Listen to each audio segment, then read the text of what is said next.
Hey, Scott here, Scotty's Animals. The other day we were talking about homegrown guinea pig treats that you could grow on your windowsill. Well, I pretty much decided that wheatgrass was the fastest and easiest thing to grow, and it's so abundant, so affordable and inexpensive that I just decided to pretty much go all in. And so I grew a number of trays of wheatgrass. If you saw the end of that video, I grew a bunch of different trays, and I sort of experimented with how much growing medium and what I was actually growing them in. And if you've been following me on Instagram, then you've seen some of the progress of the wheatgrass that I've been growing.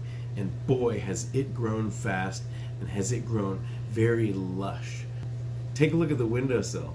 So basically you want to put a little bit of dirt in there and then sprinkle the seeds on top and put a little bit of dirt on top. You want to make sure that those seeds are completely covered. That's better than if you keep rinsing them if you're going to do it with soil. I'm pretty excited because I just got a book about all different things that you can grow indoors. So if I learn some new techniques, I'll be happy to share them. Because I think in a time when we're going to be staying in more, there's so many interesting, cool levels to growing things indoors. Number one, it kind of connects you with nature without having to go anywhere, and you're doing something, you're connecting with your food, and you're growing something that your piggies will enjoy and that hopefully will also provide you nutrients. So, you know, if I could have a steady supply of fresh greens to make salads with or to put on sandwiches, that would be awesome. And if it's just easy and it's a part of my new routine, then why wouldn't I want to go for it? So anyways, today we're gonna have a wheatgrass party. So let's party. Grass party! Some things you do for the intrinsic nature of doing them, and others you do for the bounty of harvest. And growing the wheatgrass was about this bounty of harvest that we were about to get, and it has arrived. With all this wheatgrass around, I had to try some for myself. So I cut some off with some scissors and I washed it off, and I blended it up in the NutriBullet, and I strained it through a little screen to get the pulp out, and it looked pretty good. Tasted pretty good.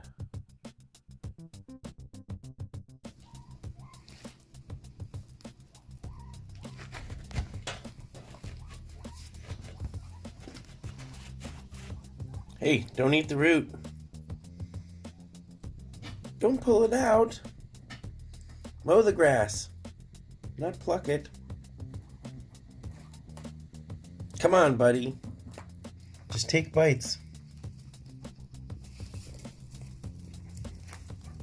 It's so green, isn't it? Chew it.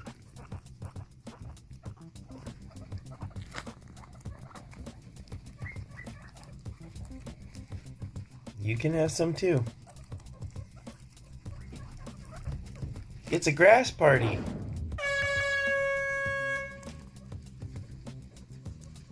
It's a grass party.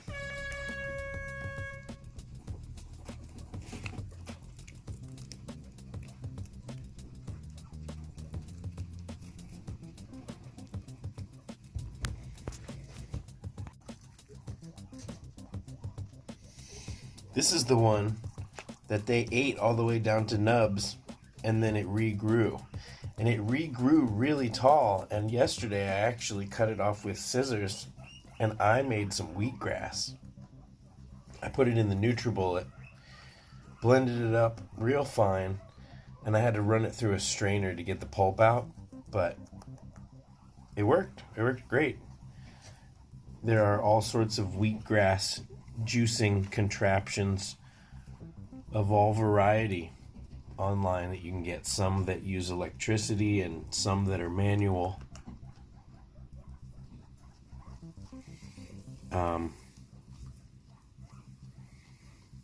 But right now it's mostly for them.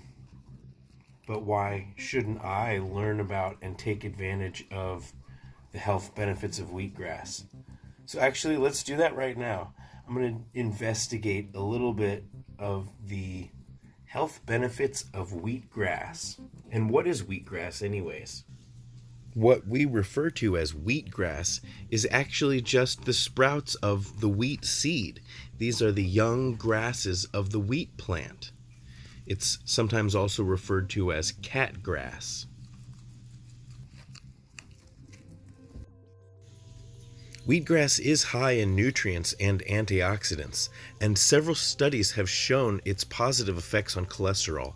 For instance, one study showed it reduced bad cholesterol, while another study showed that it helped with good cholesterol. The article explains that this is based on animal testing, and so larger studies with humans would be necessary. Wheatgrass also shows promise in the fight against cancer. Because of its antioxidants, there have been test tube studies that show that wheatgrass might help kill cancer cells. One test tube study showed that wheatgrass extract decreased the spread of mouth cancer cells by 41%.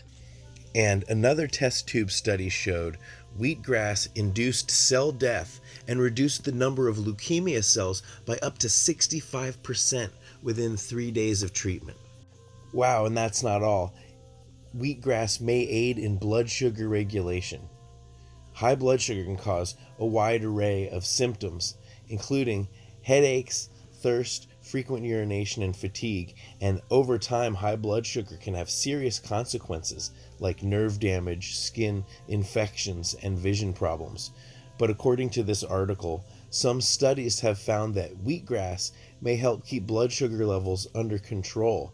And in fact, there was a rat study where wheatgrass was given to diabetic rats, and certain enzyme levels were modified to help lower their blood sugar.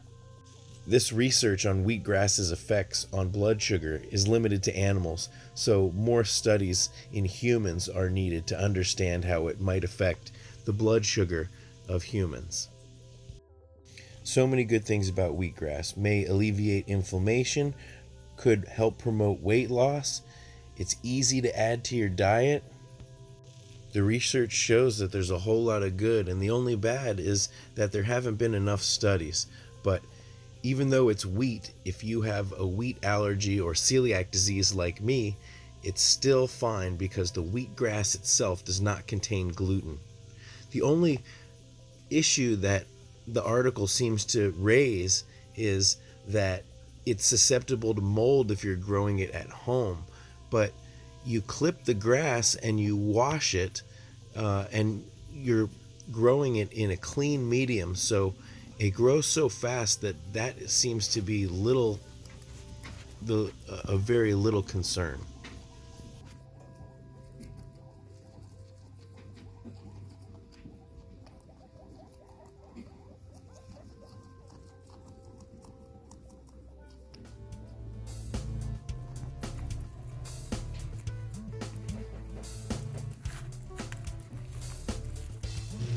There is something really peaceful and satisfying about watching them eat the grass, especially if you grew the grass yourself, and knowing that I grew the grass and these are organic seeds, and I don't know, it's just fun to watch them chew.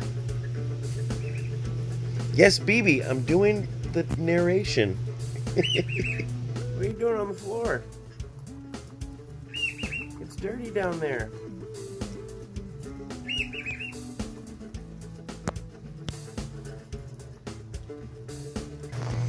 When BB hears the music and the editing sounds, sometimes he starts making a lot of noise. I think he gets jealous. He thinks I'm talking to somebody else besides him.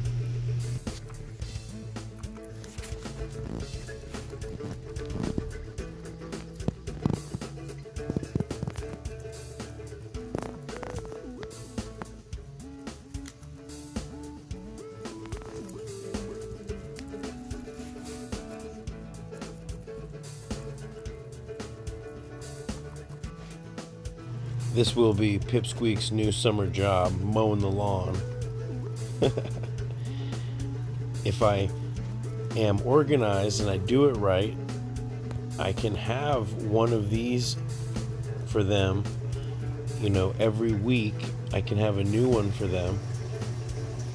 And really every 3 or 4 days they'll be able to have some.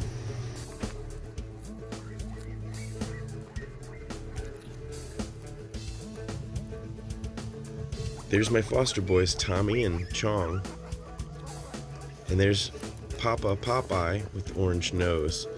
These guys, if you'll remember, they were abandoned in an empty trailer in the middle of the summer. Well, at least Popeye and their mama was. I'm not sure if there was a batch of babies that were abandoned in the trailer or if mama was pregnant and the babies came after they were saved. But these guys have been with me for a year, and it's time they found their forever home. Hi, BB. What do you think of the grass? If you look at it, here's my almond milk tray cut in half. Just a little bit of soil. This did really well, right? Try some. You want to try some, Nate?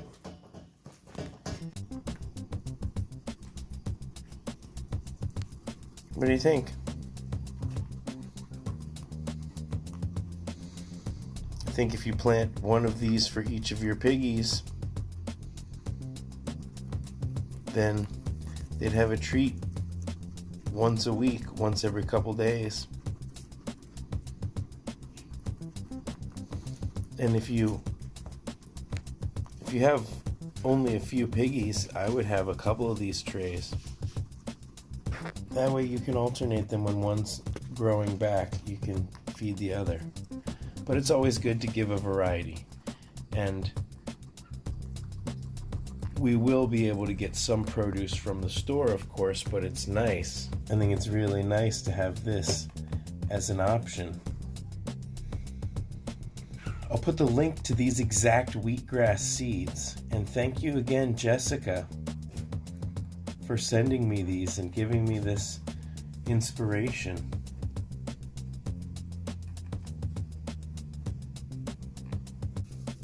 Let's check back in with these Fosters. They're munching away.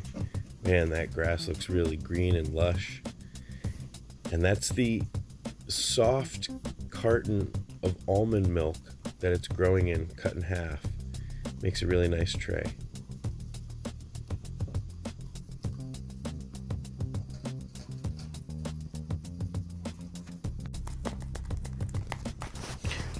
Okay, that's the plastic. Nope, you're done. They did a pretty good job. Pulled out a couple seeds, you guys. They did a pretty good job. I'll put this back in the sun, give it a little bit of water. Nate is being very meticulous, going in a nice even row, making sure not to miss a blade. Hey Gary, you want some wheatgrass?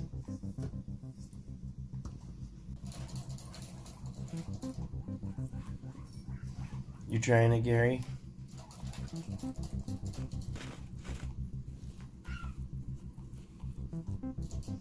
You know, pretty much every piggy likes grass, and this is definitely safe and clean.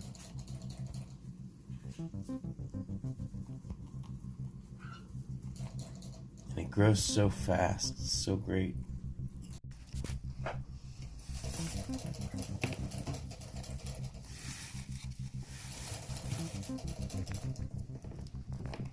Come on, Mikey. Give it a try.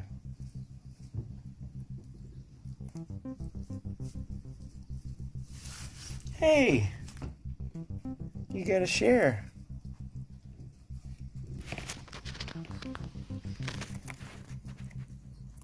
What do you think, Dice?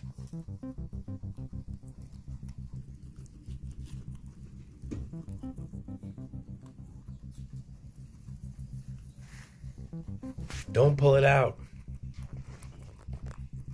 Come on, you guys. It's about... No, stop. Don't pull. It's about chewing and trimming. I don't want to plant this every time.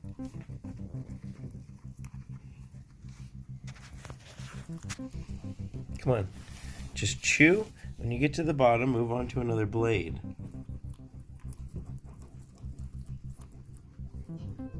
What is it, Ron?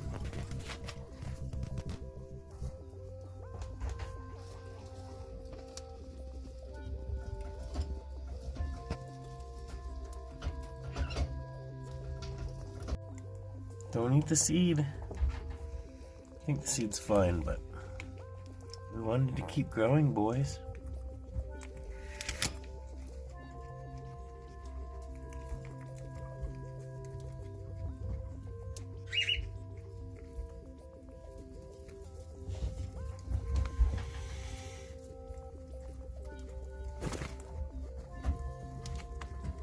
Relax.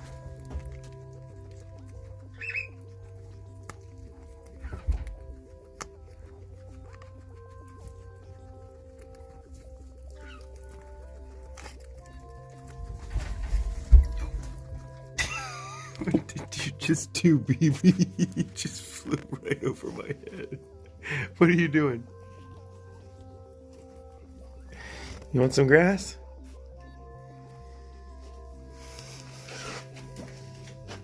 Have some. Have some. You want millet? You can't drag the whole thing in there. You silly boys.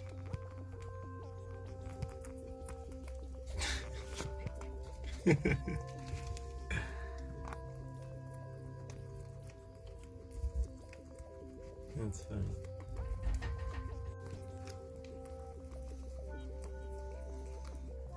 But everybody likes it, and everybody got some.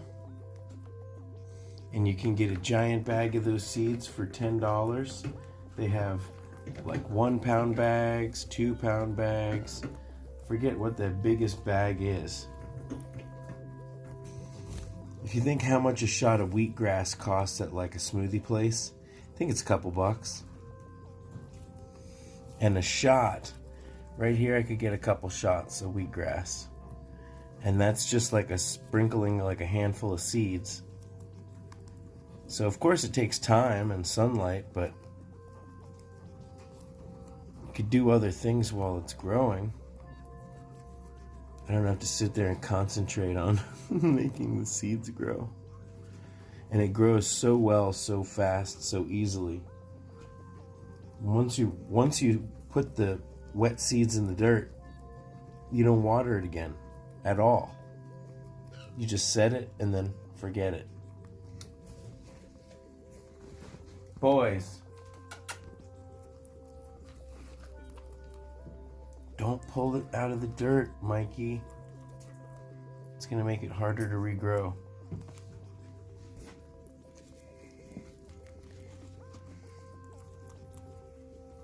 Don't. These guys are demolishing my sod bed. So I think that's one of the benefits of the tofu trays. So they're a little deeper. Of course, I could cut this manually. I don't have to let them do this.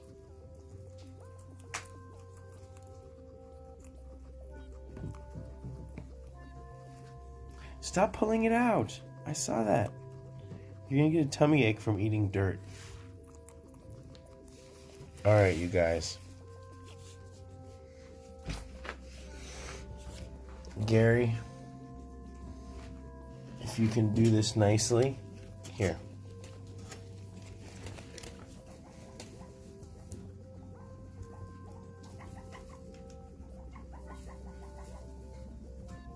I might just have to save that for my own shot later. You don't want any more? Did somebody pee on it?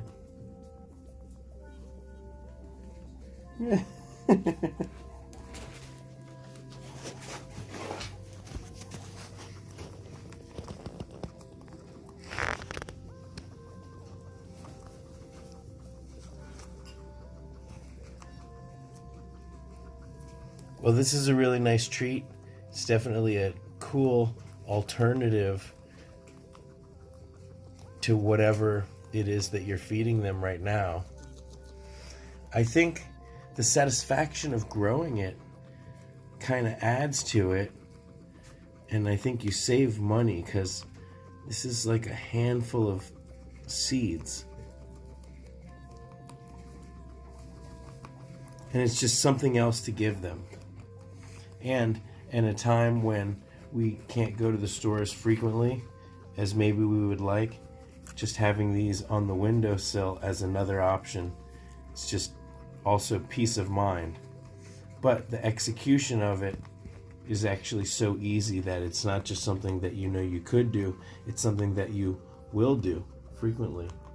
So I'm glad. Uh-oh. And what about you guys down here? Nope, you're doing good. You're doing great. Don't pull it. Please don't pull it.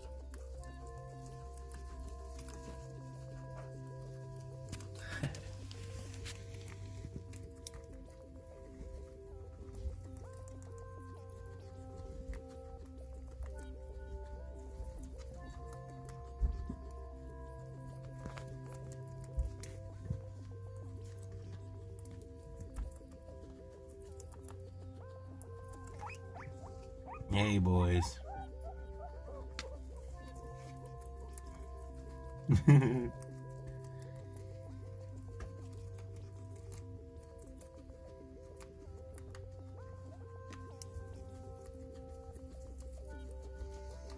Ron, you are dominating this.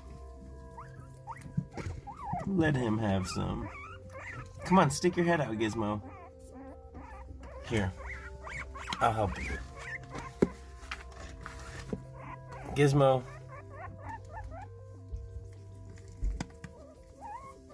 Ron has found himself in the prime position again. Come on, Gizmo.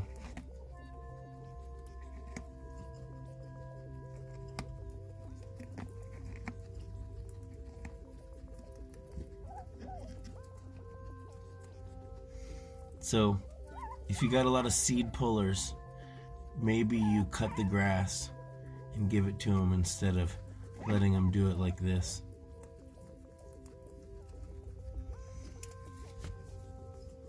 So I am still curious to know how many times I'll be able to regrow this wheatgrass. The wheatgrass in the supermarkets, I've been able to regrow 3 or 4 times, and the piggies munch them all the way down to the nubs. Now, if they're going to pull the seeds out, I've got to figure out a way to make sure that they keep that whole bed of seeds intact so that it can regrow. But even if you only get a couple regrows out of it and you are maintaining this cycle, I think this is just still a really great way to have fresh veggies at home. So thanks for going on this journey with me, guys. I'll see you next time. Okay, BB, I have to do a voiceover. So here's the trays. Before the seeds have sprouted, I've just sprinkled them in. And then look, boom, they've exploded. It's nice to have some trays at different stages of growth. But before you know it, you have a lot.